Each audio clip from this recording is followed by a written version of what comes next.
Hey y'all, today I'm visiting Eliza. She has been living in her tiny house already 3 years in Belgium. Welcome. How big is it? My house is 7 meters 20 on 2 meters 45. From the ground up, it's 4 meters high. Yeah, so the road legal. Road legal, exactly. I don't know if the weight is going to be very road legal, but Yeah, right. see that when we get there. So it has never been on scales? No, never. Yeah. But you bought it or you built it? Well, I built it together with a company in Belgium for the Costco because I had no building experiences at all. And then the rest I did myself, and I mostly try to use second-hand repurposed materials. Okay. Just like the outside cladding and the plumbing is all new for like maintenance reasons, but like the windows, the doors, the kitchen, like everything has been a collection assembled throughout the years.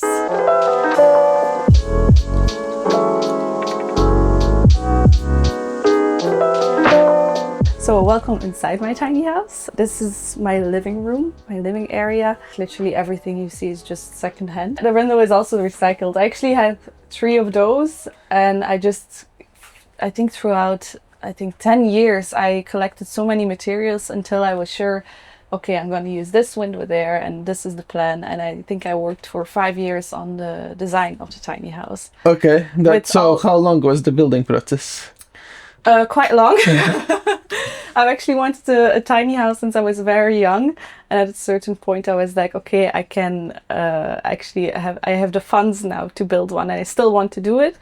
So I started collecting, and then I think in a total maybe about 5 to 10 years. I can't really pinpoint it because it's been already since so you started to collect stuff. Yeah, something like that. That's my water boiler. The plan is to have one big closet here, but now it's still like this. And also in here you can see my electrical closet. Fuse box. Fuse box, thank you.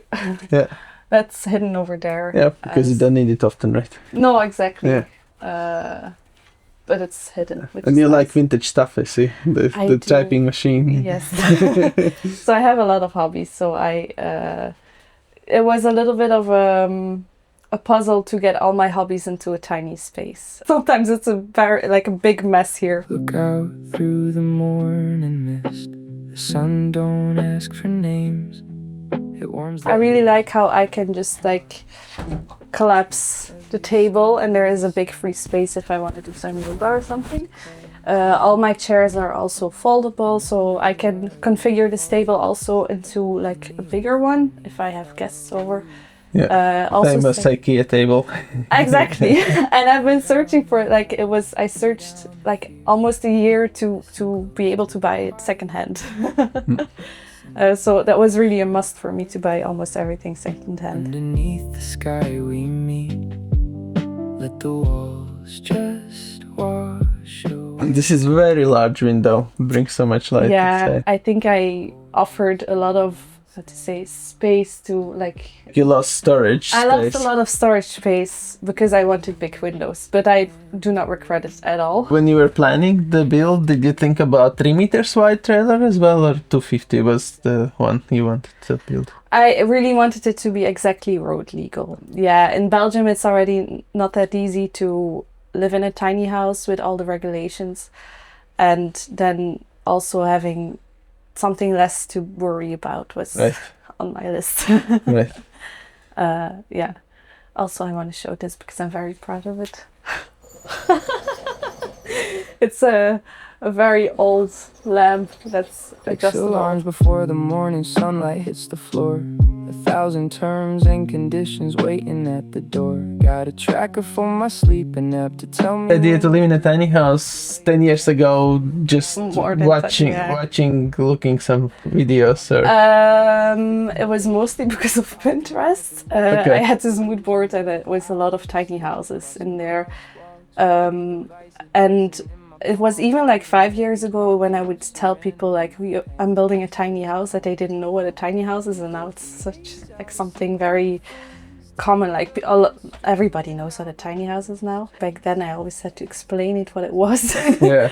And then, yeah, you become an adult and you're like, okay, I have the money for it. Why you decided to build and not to buy? Because most of the tiny houses I saw that were for sale, they were very modern and very minimalistic, and it wasn't not really my style. And I really wanted to learn as well. I learned a lot through the building process. I can finally manage to work with a screwdriver and stuff, and like the saws and everything. So you had no really prior nice. building experience? No, not Okay. at all, not at all. And now you did everything by yourself, and some friends probably helped out? Yeah, a lot of friends and family.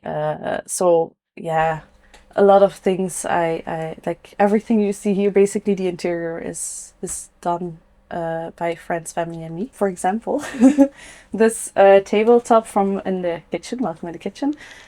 This was an old door, an old oak door, and that we repurposed. Then you see still some of the places where the hinges were. Here we covered it up a little bit, so it was just nice to be able to have the skill to transform things. Right. So everything is recycled.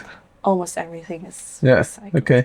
yes. And what was your budget to build it? My budget was around 60,000-70,000, but because I have been building for so long, and I'm still building while I'm living in it, it has been, I think, now it's like 65 I landed at, but I was able to afford it because it took just so long, and I was able to save and then invest and save and invest.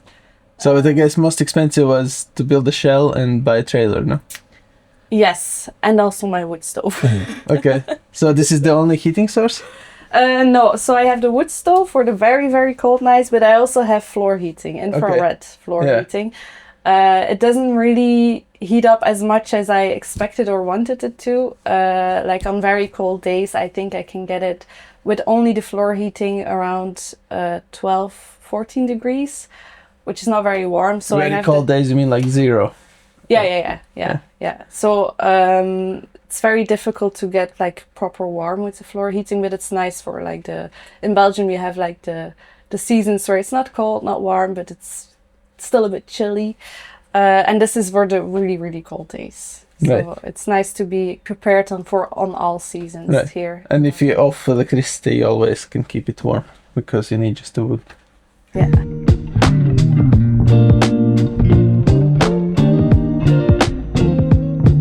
Here you have oven. I also found it on a secondhand website. All the things here have like such a nice story to it. Like for example, this I went to get with my mother at the other end of Belgium, and we had a very nice trip. And like with all the materials, I can tell the story about how I got it and who sold it and how it's really cool.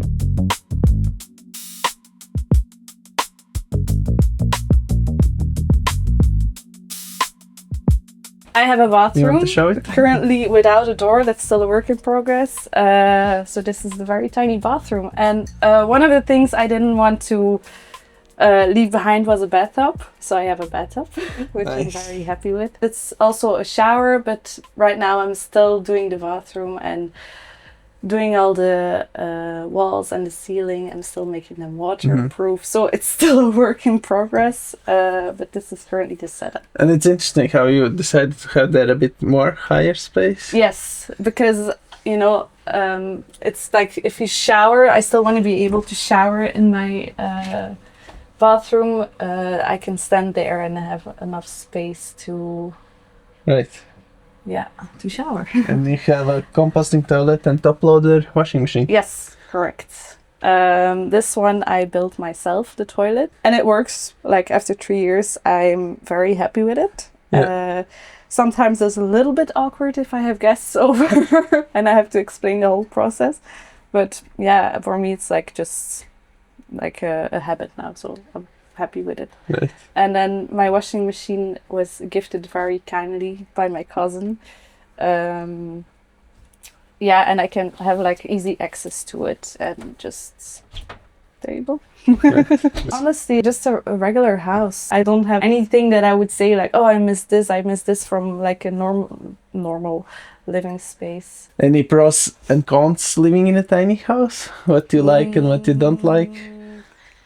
I have two cons, which are I have a lot of hobbies and it gets messy really quick, and sometimes I have a problem with storing everything. The other con is that when it gets very windy, everything shakes, and for me it's a little bit difficult sometimes to have a grounded feeling in that moment when you try to imagine if you're stressed and then you come home and you're like this constantly. It's a little bit troublesome sometimes. But the pros, I think there are many pros and they outweigh the cons. I never had the feeling that I'm like I had to give up a lot of things when in comparison to when I used to live in a regular house.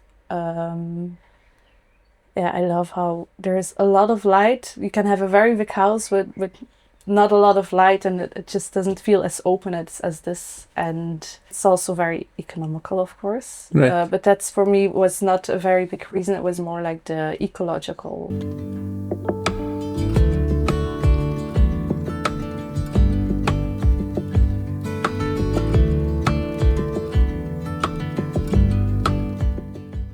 You decided to have just a ladder, not like staircase or something? No, I did. I think I made about 30 different plans for the tiny house. Yeah. So I teach myself how to design one.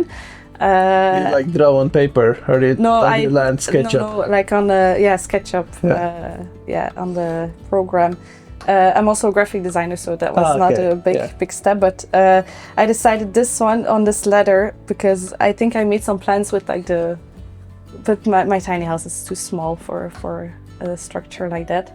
So I decided to have this ladder, which is actually pretty cool. If this cupboard would not be in the way, I could put it upright. So it saves a lot of space as well. But now you decided to have another stand there. Yes, which is my grandmother, so it's very precious to me. So here we have the upstairs. Voila. Welcome. As you can see, you can't really stand in here. But I don't really mind because when I was a child, I used to live in a tent every summer in my parents' garden. And I really like the cozy tiny spaces to sleep in. So for me, this is perfect. Right. Like, I love it. So voila. It's like a queen size bed and lots of storage. Yeah. And normally that's like one of the pros of living in it while you're building it. Normally this was gonna be my cupboard for all my clothes, my closet. But then I changed it because I noticed like, oh my god, this is so unpractical. I have to like crawl in my bed and get everything. So then I switched it up and I have a closet now in my bathroom. Okay. And this is like some winter clothes and then a lot of hobby stuff. Right. Nice. Yeah. And the floor here is from cork. Yes, also secondhand. I also have a window up here, which I really like. It's always open for my cat, so he can come inside. Okay. See, there you go. It opens by itself. I'm very happy with the idea to have like a window here because it gets so warm in summer, and I can just sleep with my window open, which I really like. Yeah. There we go again. And if you have done it again, would you change something in building? Yes. I think I would switch my living room with my kitchen, which is a huge change. Yeah. But for me, it makes more sense to have like the living space with the sofa in a much lower space and a cozy space, and having the kitchen more in high ceiling with a high ceiling. But it is what it is now, and my water and everything is already installed, so I can change it. Right.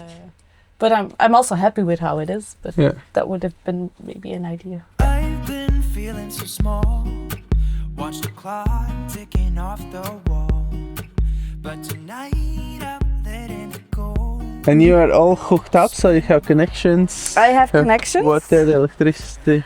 My big dream is to be off grid, but that has been like still a thing in progress. So I'm connected to the water here. I have my own meter, so I can Okay, so you can pay for So I whatever can you pay use. correctly and settle things correctly with the neighbors. And it's like has some heating protection for winter. Exactly. So I have like this cable running through it for heating, and then also the insulation. And it's actually the first year that I had running water. So I lived here 2 years without any running water or hot water, like nothing.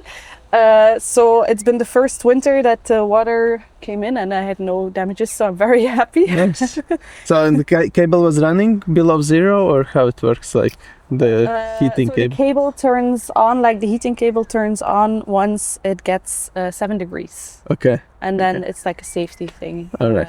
And I just plug it in and I don't have to watch it anymore. Yeah. Which is nice. Also my electricity is the black cable. Yeah. That one also runs to my very lovely neighbors who I have struck gold with. So that's also hooked up, and yeah, everything's still up and running for 3 years. And there you have grey water that goes as well. That's exactly the into grey water. Welcome to a very unaesthetical corner. That's the corner you didn't want to show. That's the corner I didn't want to show. So here is my grey water connected. Then I have my little garbage corner, and this is my firewood for the winter, which I keep dry here. You built it here, or you built it somewhere else and then you transport it? So the casco, just like the Shell. outside, the shell, that I built like 3 streets from here. It's a company that helped me. And then we moved it here, and then I, together with a lot of help of family and friends, we finished it. But it's still not finished. It's a work in progress. Yeah. So I collect rainwater for my plants because, it's a lot of stone here, but I try to keep all my plants in pots. And then this is my gas bottle? yes. For my, like the cooking pit, and then for the hot water. And you have made a small porch in the front? Yes. Which is very important for tiny house, like, because you usually spend more time outside, right? Exactly. I think my doors are normally always open. I just kind of live outside, inside, and that was my whole goal of this lifestyle. So that's very nice to be cozy in the winter and then outside in the summer and the spring.